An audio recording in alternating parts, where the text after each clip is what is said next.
those physical quantities that have unit, magnitude and direction. उसकी example में आपके पास क्या क्या है? Displacement, velocity, force, acceleration, moment. क्योंकि इन तमाम फिजिकल क्वांटिटीज के पास यूनिट भी है, मैग्नीट्यूड भी है, डायरेक्शन भी है. अब मसला क्या है, यहाँ पर हमें क्वेश्चंस करने होते हैं वेक्टर्स एडिशन के. ठीक है, वेक्टर एडिशन के आपके पास टोटल दो तरह के क्वेश्चन आ सकते हैं.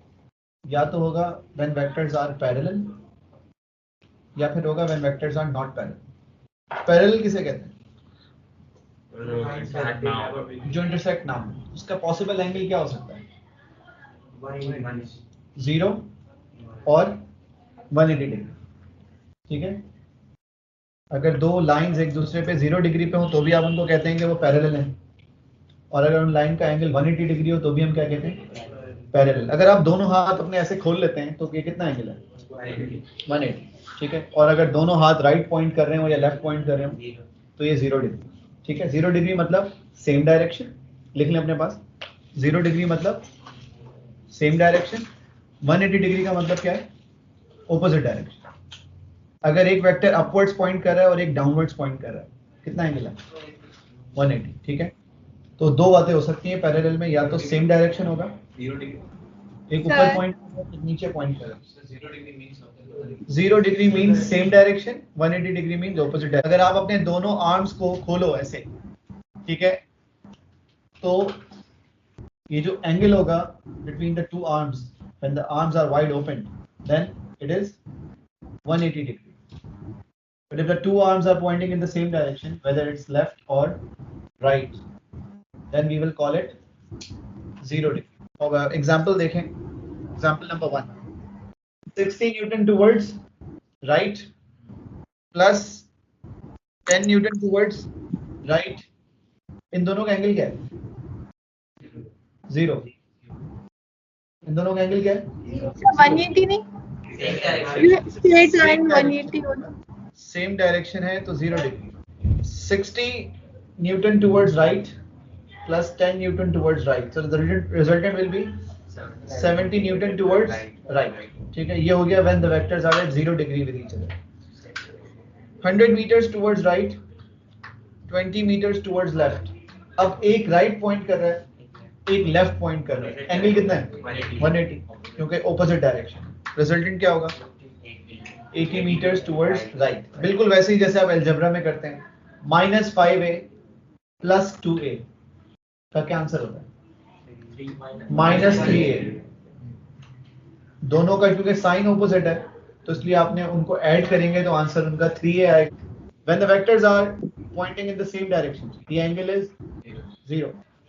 And the vectors when they are pointing in opposite direction, then the angle will be 180 degree. Main मसला आपके पास आएगा when they are not parallel, जब वो पैरेलल नहीं होंगे. अगर पैरेलल नहीं होंगे तो एंगल 0 डिग्री नहीं होगा, 180 डिग्री नहीं होगा, ना 0 होगा ना 180 डिग्री होगा. कुछ भी हो सकता है, 10 डिग्री भी हो सकता है, 79 डिग्री भी हो सकता है, 90 डिग्री भी हो सकता है, 100 डिग्री भी हो सकता है, 120 डिग्री भी हो सकता है. अदर देन 0 और 180 एनी एंगल इज पॉसिबल. अब जब केस नॉट पैरेलल का है तो अब आपने 3 स्टेप्स फॉलो करने हैं, 3 स्टेप्स. और वो 3 स्टेप्स अगर आप भूलेंगे तो आप क्वेश्चन गलत करेंगे.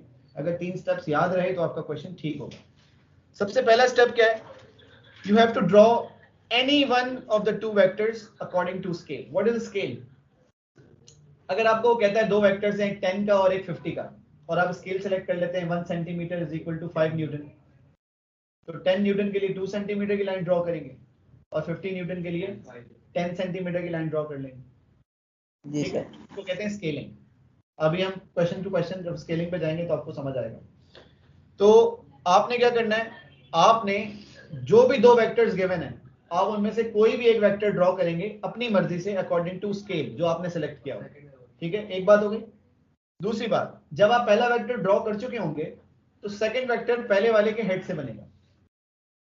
सही है, second vector should be drawn from the head of first. ठीक है, 2 वेक्टर्स ड्रॉ हो गए, then the resultant vector will be from the tail of first to the head of second. ये हो गई बात. रिजल्टेंट की लेंथ लें और अकॉर्डिंग टू स्केल कन्वर्ट करें. क्वेश्चन जरा सुन लें. there are two vectors of 10 Newton and 15 Newton. सुनना है. There are two vectors of 10 Newton and 15 Newton making angle 90 degree with each other. 10 Newton and 15 Newton making angle 90 degree with each other. Draw its vector triangle and calculate the magnitude of the resultant vector. ठीक है, scale क्या select कर रहे हैं मुझे बताएं जल्दी से. 1 centimetre is equal to 5 newton. तो 5 Newton. तो मैंने दो वेक्टर्स बताए आपको 10 और 15 ना. 10 के लिए कितने की लाइन ड्रॉ करेंगे? 2 सेंटीमीटर. और 15 के लिए 3. तो मैंने क्या करना है, सबसे पहले स्केल लिखना है इधर कोने पे. ठीक है, जो आप स्केल सिलेक्ट करेंगे आप सबसे पहले वो लिखेंगे. 1 centimetre is equal to 5 newton, which means एक लाइन आपने बनानी है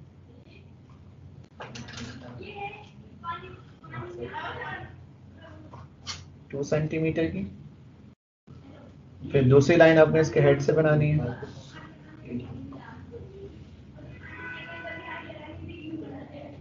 3 सेंटीमीटर की. And the resultant is from the tail of first to the head of second. इसकी लेंथ कितनी आ रही है?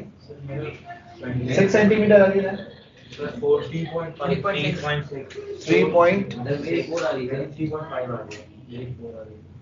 3.4 से लेकर 3.6 तक एक्सेप्टेबल है. सही, 3.4 है. अब एक काम करो, अच्छा आपकी लेंथ क्या आ रही है? 4. आपकी ज्यादातर स्टूडेंट्स की 3.6 आ रही है. ठीक है, अब इसको चेक करने के लिए बताए आप क्या कर सकते हैं. आप बना दो. इसको चेक करने के लिए आप पाइथागोरस थ्योरम अप्लाई करें. क्या होता है? मुझे बताएं 2 का स्क्वायर क्या होगा? 3 का स्क्वायर 9 प्लस 4 13 का रूट लें.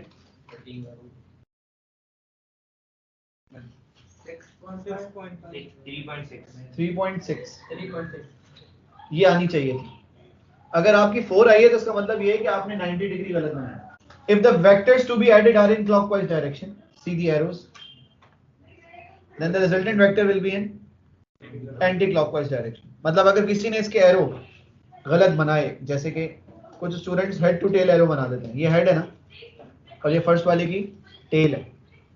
हमेशा हम एरो बनाते हैं tail of first to the head of second. मैंने आपको लिखवाया हुआ है, देखें थर्ड पॉइंट में क्या लिखा है? The resultant vector will be made from tail of first to the head of second, which means the arrow should be from the tail to the head, which means arrow should be upwards in this case. अगर कोई student ये बना ले तो ये गलत consider होगा, क्योंकि मैंने आपको बताया ये बिल्कुल ऐसे है जैसे आप किसी को बोलें राइट जाना और आप बोलते हैं लेफ्ट चले जाओ. और एक डायग्राम यहाँ बनी हुई है, इसमें मुझे मैंने vectors to be added anti clockwise है या नहीं है? रिजल्टेंट क्लॉकवाइज है, ये भी सही है. अच्छा, अब इसमें आर को देखें. आर को इसमें आर को किस तरफ है? डायरेक्शन बताएं हाथ से ऐसे करके. ठीक है, और इसमें देखें सेम है. देखो फिर से हाथ करो. ये आर और ये आर डिफरेंट है क्या? सेम है. फर्क पता है क्या हुआ है? इस वाली डायग्राम में 4 पहले बनाया, 3 बाद में बनाया. मैंने आपको ऊपर क्या लिखवाया? Any vector of the two. हो सकता है वरुण बोले मैं पहले 4 बनाऊंगा, इब्राहिम बोले मैं नहीं पहले मैं 3 बनाऊंगा. तो क्या दोनों का आंसर अलग अलग आएंगे? आंसर दोनों के सेम आएंगे, लेकिन जिसने 4 पहले बनाया होगा उसका ट्रायंगल ऐसे बनेगा, ये वाला. और अगर वरुण ने 3 वाला पहले बनाया तो वरुण का ट्रायंगल कैसे बनेगा? लेकिन आंसर दोनों के सेम होंगे. तो मर्जी है ना आपकी, चाहे आप 3 पहले बनाए या आप पहले 4 बनाए, लेकिन 3 किस तरफ है? अपवर्ड है ना. क्या वरुण ने 3 अपवर्ड नहीं बनाया? क्या इब्राहिम ने 3 अपवर्ड नहीं बनाया? तो 3 तो दोनों ने अपवर्ड्स बनाया. 4 राइट था, इसने भी राइट बनाया, उसने भी राइट बनाया. क्या तीन दोनों ने सेम स्टेप्स फॉलो किए जो मैंने लिखवाए हैं? तो आप अगर स्टेप्स सेम फॉलो करेंगे आपका आंसर सेम आएगा. ठीक है, मैंने आपको बोला अगर vectors to be added anti clockwise हैं, ये एंटी क्लॉकवाइज है ना. देखें 4 और 3 का एरो को देखो, तो रिजल्टेंट का एरो कैसा होगा? समझ आ रही बात? क्लॉकवाइज होंगे. इसमें आप देखें आर और ये वाला जो मैंने एरो बनाया हुआ है ये ऑपोजिट है दूसरे की. और यहाँ पर जो चेयर मंगवा लें, ठीक है, अगर इधर vectors to be added clockwise हैं तो रिजल्टेंट एंटी क्लॉक। 3 किलो और 4 किलो, 3 kg और 4 kg कितना होता है? 7 kg। और अगर 4 kg में से 3 kg माइनस करते हैं तो कितने होंगे? 1 kg। 3 kg और 4 kg 5 kg हो सकते हैं? 4 kg 5 हो सकते हैं। 3 kg और 4 kg कभी भी ऐड होकर 5 kg नहीं हो सकते, लेकिन वेक्टर्स ऐसा हो सकते हैं। 3 न्यूटन और 4 न्यूटन 5 न्यूटन हो सकते हैं? अभी तो किया आप लोगों ने। हो सकते हैं सर। ये देखो, ये किसने किया? मैंने किया था, आप लोगों ने किया? क्या 3 4 5 नहीं किया आप लोगों ने? है ना? मैंने तो नहीं किया ना, तो आप लोगों ने किया खुद से, अभी खुद आंसर्स बताएं। इसी तरह से अभी मैंने 2 और वेक्टर्स दिए थे आपको, कौन कौन से थे? 10 और 15, 10 और 15 18 बताया आप लोगों ने। 10 प्लस 15 मैंने पूछा, आपने क्या बताया मुझे? 18 बताया नहीं बताया? तो हम क्या पढ़ लें? वेक्टर्स पढ़ लें। यहाँ 3 और 4 2 हो सकते हैं? हो सकते हैं। 3 और 4 8 हो सकते हैं? नहीं हो सकते। अब यही बात है कि क्या हो सकता है और क्या नहीं हो सकता, तो इस पर जरा गौर से सुनना है दोबारा से। सबसे पहले तो दिमाग से आपने एक बात तो निकाल दी ना कि 3 और 4 7 और 4 और 3 1 के अलावा भी आंसर्स पॉसिबल हैं, क्योंकि हाँ, क्योंकि हम वेक्टर स्टडी कर रहे हैं, ठीक है? तो इसका मतलब है possible other than scalar magnitude possible है, ठीक है? क्योंकि हम डायरेक्शन डिपेंडेंट क्वांटिटीज के बारे में पढ़ रहे हैं। मुझे एक बात बताओ, 3 newton 4 newton 3 newton 4 newton at 0 degree, क्या आंसर आया? 7। दोबारा सुने जरा गौर से, हाँ दोबारा सुने जरा गौर से, पढ़ाया मैंने अभी आप लोगों को। 3 न्यूटन 4 न्यूटन एट 0 डिग्री, क्या आंसर आया? 7 न्यूटन ना। 0 डिग्री का मतलब होता है सेम डायरेक्शन, ठीक है? तो 3 और 4 का अगर यहाँ पर इस तरह से क्वेश्चन होता 3 और 4 0 डिग्री, तो आप क्या लिखते? और 3 और 4 180 डिग्री। ये बात समझ आ रही है? तो सबसे बड़ा आंसर क्या आ रहा है और सबसे छोटा क्या आ रहा है? तो इसका मतलब है सबसे छोटे से लेकर सबसे बड़ा 1 न्यूटन से लेकर 7 न्यूटन तक सारे आंसर्स पॉसिबल हैं। क्या 3 और 4 2 हो सकते हैं? हो सकते हैं। 3 newton 4 newton vectors are at 0 degree with each other, the resultant is 7। ये पूरी लाइन लिख ली आप लोगों ने अपनी लैंग्वेज में, अपनी मर्जी से, जैसा दिल चाह रहा है वैसे लिखिए, ठीक है? अब दूसरी लाइन बता रहा हूं, 3 newton and 4 newton vectors at 180 degree with each other, क्या आंसर है? 1। Range of these vectors is from 1, लिख लें यहां पर, रेंज कहां से कहां तक है? 1 न्यूटन टू किसके लिए रेंज बताइए? 3 न्यूटन और 4 न्यूटन वेक्टर्स की रेंज है 1 से लेकर 7 तक। अब मुझे बताओ 3 और 4 2 हो सकते हैं नहीं हो सकते? हो सकते हैं, क्योंकि 1 से लेकर 7 तक सारे आंसर्स पॉसिबल हैं, डिफरेंट एंगल्स पर पॉसिबल हैं, बट पॉसिबल है। ये बात समझ आ रही है? क्या 3 और 4 न्यूटन वेक्टर्स 8 न्यूटन हो सकते हैं? क्यों नहीं हो सकते? आउटसाइड द रेंज है। 3 और 4 0.5 हो सकते हैं। अब एक क्वेश्चन और दे रहा हूं, इसी अंडरस्टैंडिंग का सॉल्व करना है खुद से, सही है? अब जिसको कंफ्यूजन है वो यहां पर चेक करे कि कंफ्यूजन है या नहीं, ठीक है? There are two vectors 10 Newton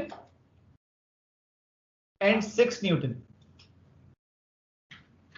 ठीक है? दो वेक्टर्स हैं, कौन कौन? 10 न्यूटन और 6 newton. Is 9 newton possible as the resultant of these two vectors? 3 से 4 तक क्या 10 और 6 3 हो सकते हैं? नहीं हो सकते। 4 से लेकर 16 तक क्या 10 और 6 15 हो सकते हैं? ये बात समझ आ रही है सबको? 10 और 6 15 हो सकते हैं, लेकिन 10 और 6 17। यस जोहर, सर क्यों 4 न्यूटन टिल 16 न्यूटन रेंज है? बेटा 10 और 6 का डिफरेंस लोगी तो 4 आएगा और ऐड करोगी तो 16 आएगा। जोहर इतना आसान? नो सर, मैं लॉजिक मतलब पूछ रही थी। लॉजिक 180 डिग्री पर हुए तो क्या आंसर आएगा? Sir, 180 degree.